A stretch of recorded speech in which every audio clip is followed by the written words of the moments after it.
Hey guys, welcome back to another video. As you can tell from the title, this is a pretty interesting video, a big video for me. And you know what, at the end of the video you'll find out which Tesla it is, so stay tuned. Before I dive into the video, I'm just on my way to pick up the car right now. It's about a 15-20 minute drive, so I wanted to take you with me and experience the delivery process for a Tesla in 2020 or end of 2020. It's December 2020 right now.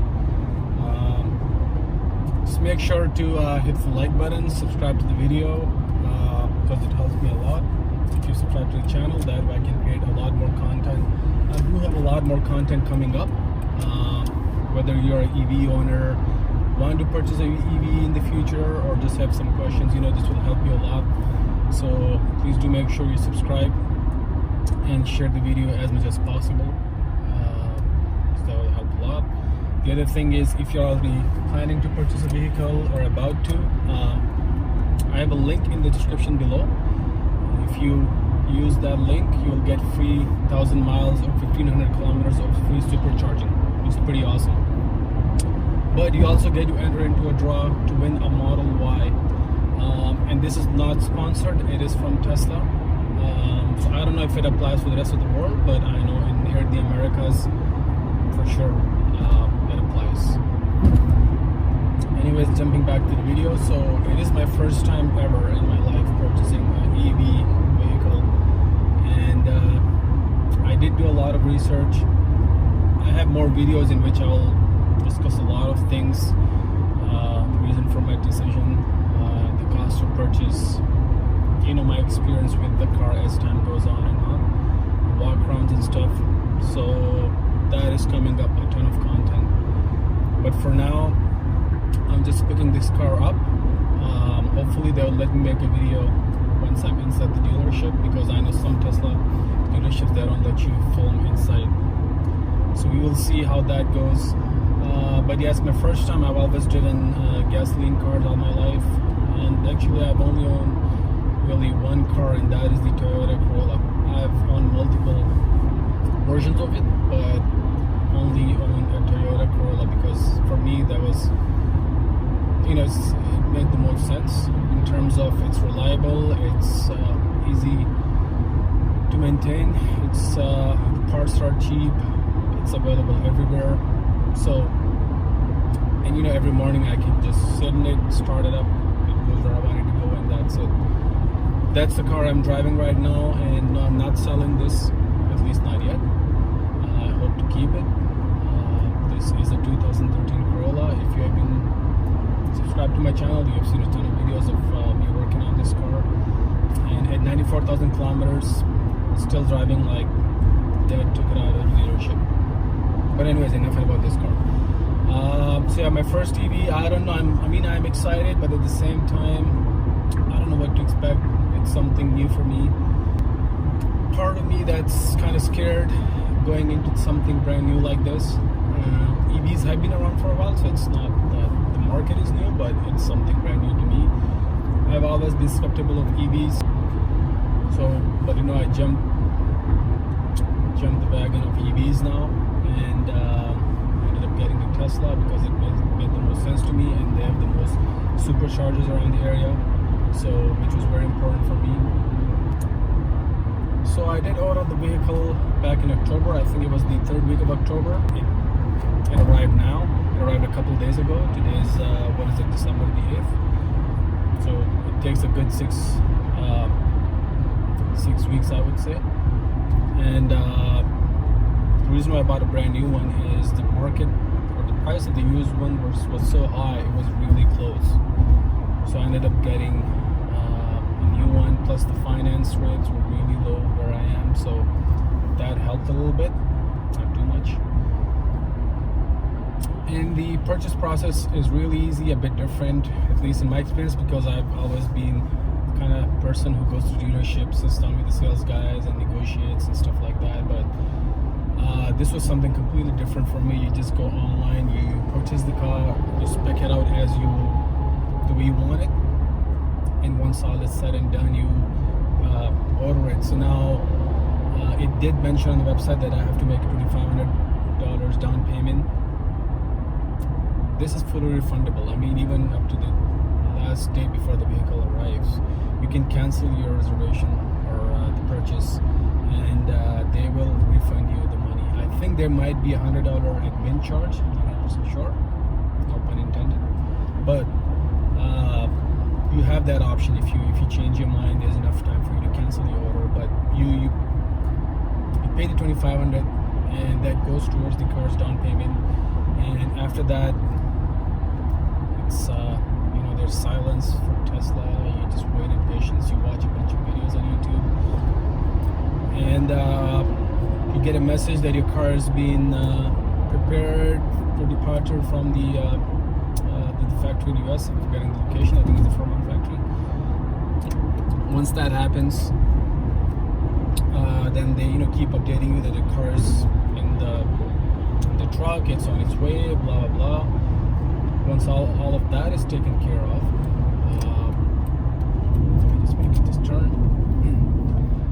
So yeah, once they keep updating you, and during that time they will ask you to prepare some documents. So you will need to provide insurance documents. You will need to, if you're making another down payment, like besides the $2,500 extra down payment, they will also let you know to bring that amount, void check, your driver license, and of course you have to be there.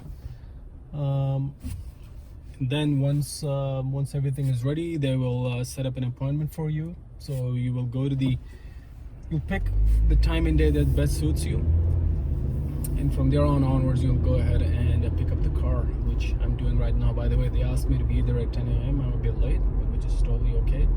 I like to give them a little bit of time to make sure the car is ready. According to the Tesla reps, they usually do check the car before they give it to you. But hearing all these stories online where there are defects in the Tesla, I have to check it too. And hopefully we can do that together, but we will see. So I'm almost at the dealership. Just going to make this right turn here. Pretty excited. Buying a brand new car like this for the first time. It's definitely something different. It's an expensive car too, by the way. It's not a cheap car at all. But I'll share all the cost details with you guys later on in another video. If you have any questions, feel free to leave them in the comment below so I can always accommodate those. Let's see if I can even spot my car.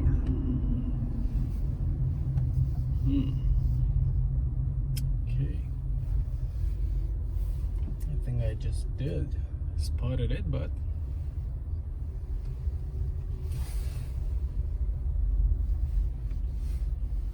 here we are.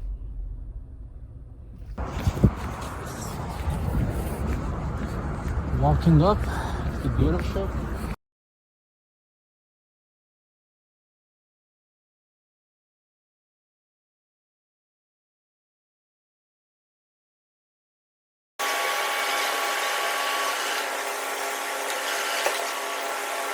Visualization. Let's turn those both on. Oh yes. Okay, done. Perfect. So it'll take about 20 minutes worth of driving to finish calibrating the cameras and sensors. Okay. So it'll probably finish calibrating before you get home. Okay. And then it sounds like you are familiar with the basic controls of autopilot, which is good. Yeah.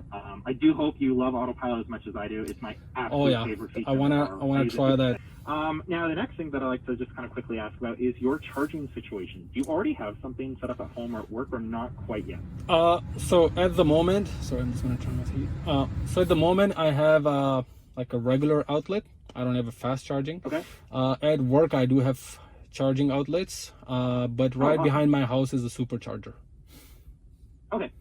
So I do see that you have a referral code added onto the system, so you are going to get a little bit of free supercharging credits right off the bat. Okay. Now, one thing to keep in mind specifically with the superchargers are, it is such a fast, instantaneous amount of power that it does actually put a little bit of pressure and stress onto the battery system. Okay. It's totally okay to use them every once in a while, but try not to use superchargers on a daily basis because you're not going to get the best overall life from the battery. Gotcha. So like during road trip scenarios, for example, or maybe like So obviously, I recommend use that regular plug at home as much as you can. Now, of course, it's going to be very, very slow. A regular plug is only going to give you about 5 kilometers per hour of charge. Right. So overnight, that's like maybe 50 kilometers back onto the battery. Which is enough for me. What people will do in that situation is they'll plug the car in as much as they can at home, and then maybe like once a week, they'll go to the supercharger, do a 100% charge, and then kind of go back to a regular sort of like schedule habit. Okay. I guess. Okay. How much should the charge be? The battery level. So I've set a 90% charge limit onto the car already. So we do recommend for your day-to-day usage, try to keep that limit between 80 and 90%. Perfect. Really only pushing it to 100% during like road trip scenarios where you actually need that extra power. Okay. Now, also, if you have even that regular plug at home, which is still better than nothing, let's actually open up the charging screen. There's one particular setting that I want you to get used to using. Okay. So to open the charging screen, hit the little battery icon in the upper left corner. So just let me just get to it. So it's the charging. Yeah, okay. Yep. So on the screen, do you see a little button at the bottom that says schedule? Yes. Give that a quick tap. So 3 options are going to appear. Off is the default. That means whatever you've just plugged into, it's going to start pulling power right away. Okay. Start charging means you're telling it to wait for a specific time. So, for example, like cheap electricity overnight. Okay. But the last option, the one that says depart at, that is the one that I recommend everyone sort of get into the habit of using consistently. Okay. Because what you're doing is you're telling the car, I want you to be ready by this point. So, for example, I want you to be ready by 7:30 a.m. And what it's doing is it's preconditioning the vehicle. It's warming up or cooling down the interior air temperature to make it more comfortable. And it's also warming up the battery and motor system, which makes the car significantly more efficient once you start driving. Okay, I see. Now, can I set individual days in here, or is it all week? So I think it's either all week or like weekdays versus weekends. Okay, gotcha. Okay. What I've sort of gotten into the habit of doing is just whenever I plug the car in at night, I just double check to make sure the time for the next day is kind of what I want it to be, because like my schedule is a little bit here or there. Okay, gotcha. So you'll kind of figure out what works best for you. But yeah, if you can really get into the habit of using this one particular feature pretty consistently, that's really going to help with the overall efficiency of the car. Okay, sounds good. And then, of course, if you're doing, my other sort of best tip for sort of charging is if you're ever doing a road trip, just please listen to the car's navigation instructions. Okay. I've done a lot of road trips in these cars. I've never ran out of charge, but you have to listen to the computer. It is a very good calculator. Okay. And as long as you follow those instructions, you will be fine. Okay. Okay. Now, you said you already were pretty familiar with the voice command system, which is good. That is another thing that I want people sort of comfortable using because, like, let's be honest, it's an awesome touchscreen, but we don't want you to be too distracted by it while driving. Yes. So to have the car be able to do most of those sort of simple things through voice command is awesome. Yes. And then the last thing is the app on your phone. So it sounded like you were able to sign into it a little bit earlier. Yeah. So when you open up the app, you can see like your car, your battery percentage, like I'm going to hop off the call. I'm going to grab the plates. I'm going to come put those on the front and back of your car. Okay. Double check all the paperwork. And like I said, if you don't have any sort of additional questions at that point, I'll say bye. When do I do inspection of the car outside? And also on the screen, it shows like, I guess the schedule with a triangle at the top right. Is that just part of our meeting right now, or? Yeah, so that basically is this delivery schedule right now. So once I mark the car as delivered, that will then disappear. Amazing. And what about the dash cam? The dash cam? So in terms of like setting up, you mean? Yeah, like how do I turn it on before leaving here? So on the upper right corner of your touchscreen, do you see a little camera icon? I do. Okay, so basically that camera icon means that the dash cam and everything has been set up. The 2021 Model 3s have all been coming with USB drives already pre-programmed and plugged into a USB port in the glove box. Correct. So that means that's all good to go. Okay. And so basically it is always going to be recording the last 10 minutes of your driving, and then it will rewrite itself. Okay. Now there are a couple different ways that you can save that footage. So for example, tapping the camera icon will then save the last little bit of driving. Okay. Or there is one particular setting on the car's sort of settings screen where you can tell it to save on honk. Every time you honk the horn, it will save the last little bit of driving as well. Gotcha. Okay, perfect. Thank you. And in terms of checking out the rest of the car, feel free to take a couple minutes right now, and then I'll meet you outside. Okay, perfect. Thank you. Appreciate it. No problem. Okay, see you soon. Bye.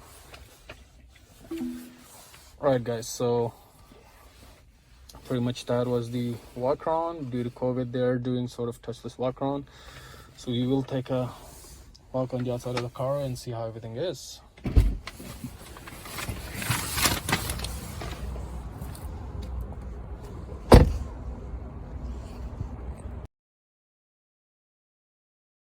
Alright guys, so finally everything is done. There were a couple things that I had to point out to the rep. Everything else on the car looks pretty solid, and gonna drive it off. Anyways, I'll do a quick walk around the video, so I'll catch you guys in the next video. Thanks for joining me.